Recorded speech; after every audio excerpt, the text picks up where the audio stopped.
আজ আমি আপনাদের সামনে একটা ভিন্ন ধরনের রেসিপি শেয়ার করতে চলেছি। আশা রাখছি রেসিপিটা আপনাদের ভীষণই ভালো লাগবে। Hello friends, welcome back to my channel মিষ্টি ক্ল্যাম। আমি চন্দ্রিমা, আর আজ হাজির হয়েছি একদমই একটা নতুনত্ব রেসিপি নিয়ে।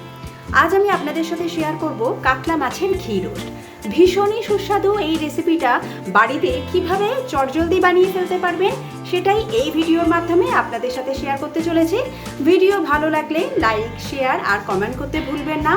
এখনও যদি আমার চ্যানেলটি সাবস্ক্রাইব করে না থাকেন তো প্লিজ বন্ধুরা আমার চ্যানেলটি সাবস্ক্রাইব করে পাশে থাকা বেল আইকনটা অবশ্যই প্রেস করে দেবেন, যাতে আগামী দিনে সমস্ত নতুন নতুন ভিডিওর নোটিফিকেশন খুব সহজেই আপনাদের কাছে পৌঁছে যায়। আসুন দেখে নেওয়া যাক আমার আজকের এই রেসিপি কাতলা মাছের ঘি রোস্ট।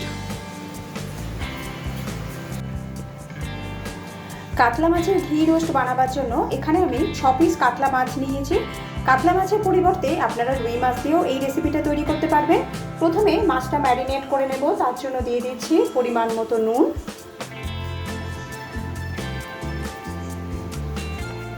এবার দিয়ে দিচ্ছি হলুদ,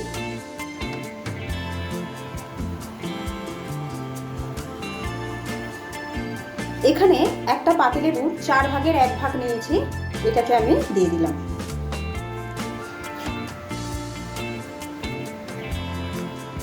এবার মশলার সাথে ভালোভাবে মাছের পিসগুলো মাখিয়ে নেব।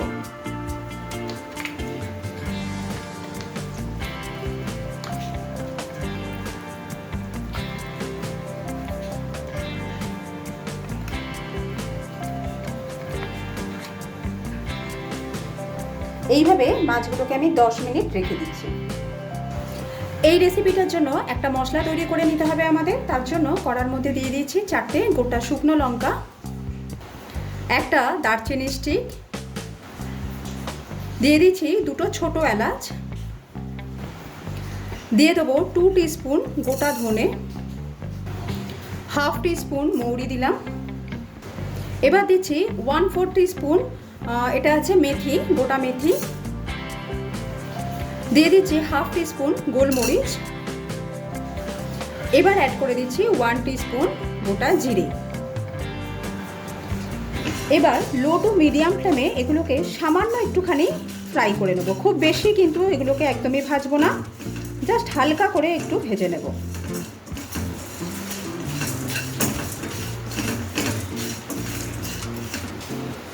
মশলা হালকা করে ভাজা হয়েছে নাকি দেখার জন্য আমি হাত ব্যবহার করলাম, হাত দিয়েই দেখে নিচ্ছি মশলা একদম পারফেক্টভাবে রেডি হয়ে গেছে। এবার একটা প্লেটে ঢেলে এগুলোকে ঠান্ডা করে নেব।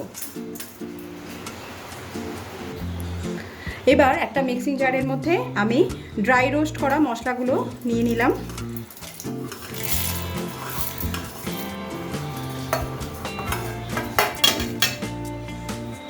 এবার এর মধ্যে দিয়ে দিচ্ছি 7-8 কোয়া রসুন, এবার অ্যাড করে দিচ্ছি হাফ ইঞ্চির মতো আদা কুচি, দিয়ে দেবো Kashmiri red chilli powder 1.5 teaspoon, আর এখানে নিয়েছি তেঁতুলের জল। এখানে আমি 1/4 কাপ জলের মধ্যে সামান্য পরিমাণ তেঁতুল নিয়ে গুলে রেখে ছেঁকে নিয়ে জলটাকে বার করে নিয়েছি, এটা আমি এর মধ্যে অ্যাড করে দিলাম। এবার এই সমস্ত কিছুর একটা ফাইন পেস্ট বানিয়ে নেব। এবার মাছগুলো ভেজে নেব, তার জন্য একটা ফ্রাইং প্যানের মধ্যে আমি ঘি দিয়ে দিচ্ছি। এখানে আমি 1.5 টিস্পুন ঘি দিয়ে দিলাম। এবার এর সাথে সামান্য পরিমাণ একটু সাদা তেল মিশিয়ে দিচ্ছি, আপনারা চাইলে পুরোটাই ঘি দিয়েই করতে পারেন।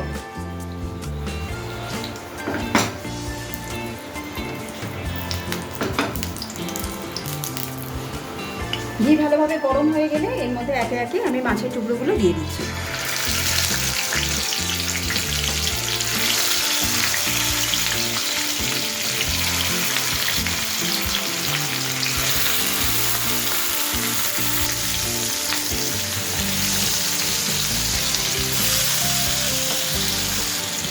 মাছগুলো এক পিঠটা একটু হতে দেবো, তারপর উল্টাবো।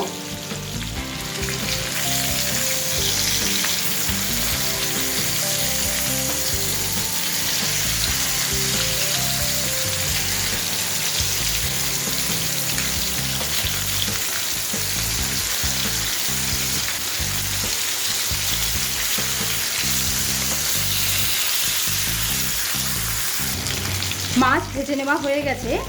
এই রেসিপিটার জন্য মাছ কিন্তু খুব বেশি ভাজার দরকার পড়ে না। এবার আমি মাছগুলোকে তুলে নিচ্ছি।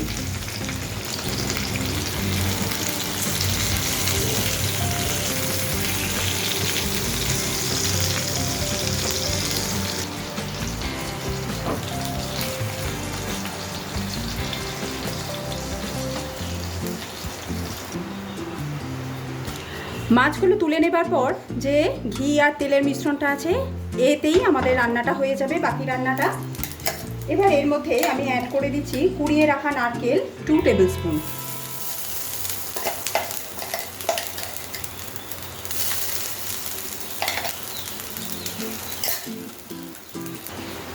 হালকা করে নারকেলটা একটুখানি ভেজে নেব।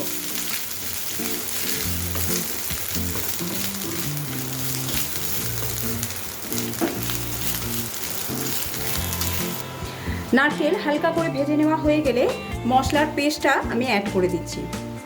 ড্রাই রোস্ট করা মশলা আর আদা রসুন দিয়ে যে পেস্টটা বানিয়েছিলাম সেটা অ্যাড করে দিলাম। এবার ভালোভাবে মশলাটাকে কষে নেব।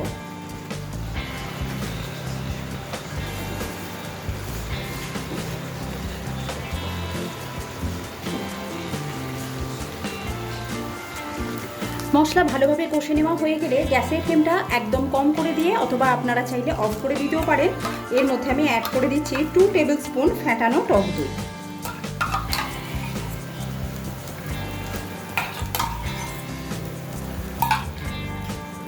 অ্যাড করে দিচ্ছি পরিমাণ মতো নুন।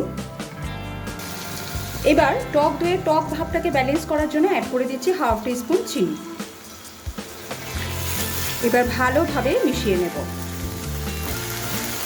টক দইটা মশলার সাথে ভালোভাবে মেশানোর পর আবারও মশলাটাকে একটু ভালো করে কষে নেব।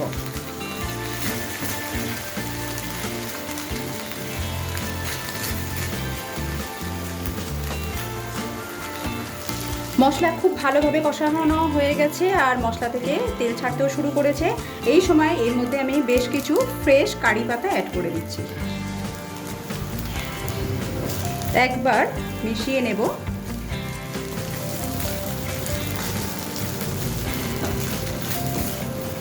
এই রেসিপিটাতে ঘি আর কারি পাতার এই যে ফ্লেভারটা দারুণ লাগে।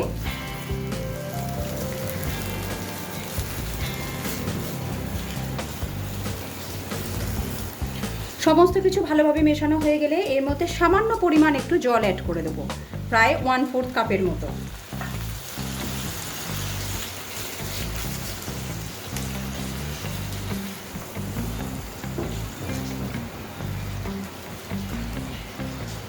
এবার জলটা দেবার পর জলটা যখন ফুটতে শুরু করবে সেই সময় আমি মাছের টুকরোগুলো এতে অ্যাড করে দিচ্ছি।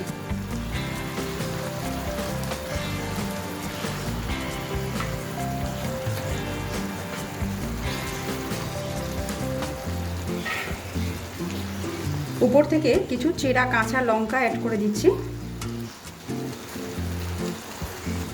এবার গ্যাসের ফ্লেমটা লো টু মিডিয়ামে রেখে এটাকে কভার করে দিলাম প্রায় 4 থেকে 5 মিনিটের জন্য। মাঝে একবার ঢাকনা খুলে মাছের পিসগুলো উল্টে দেব।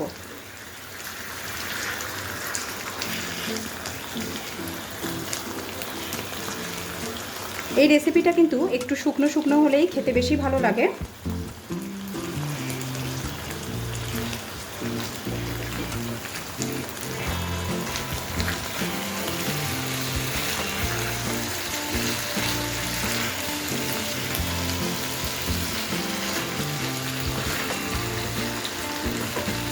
আবারও এটাকে কভার করে দিলাম।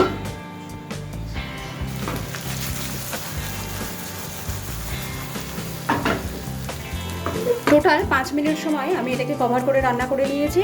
আর দেখেই বুঝতে পারছেন গ্রেভিটা কিন্তু একদমই শুকিয়ে এসছে।